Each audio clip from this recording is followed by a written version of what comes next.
السلام علیکم ورحمۃ اللہ وبرکاتہ۔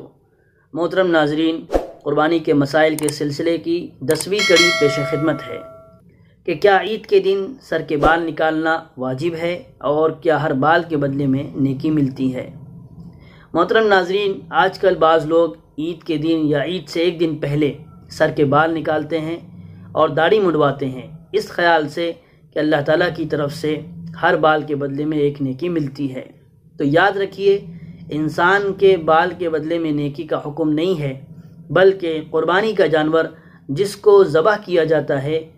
اس کے ہر بال کے بدلے میں ایک نیکی ملتی ہے، اور قربانی بھی بہت خلوص کے ساتھ اللہ کی خوشنودی حاصل کرنے کے لیے کی جانی چاہیے، تبھی یہ فضیلت حاصل ہوگی۔ اور جو شخص داڑھی منڈواتا ہے تو داڑھی منڈوانے کا گناہ الگ اس کے سر پر ہوتا ہے اور ثواب نہیں ملتا۔ اور تیسری چیز کہ جن حضرات نے قربانی کرنی ہے ان کے لیے مستحب طریقہ یہ بتایا گیا کہ ماہ ذی الحجہ کا چاند نظر آنے سے لے کر قربانی تک وہ بدن کے بال اور ناخن وغیرہ نہ کٹوائے،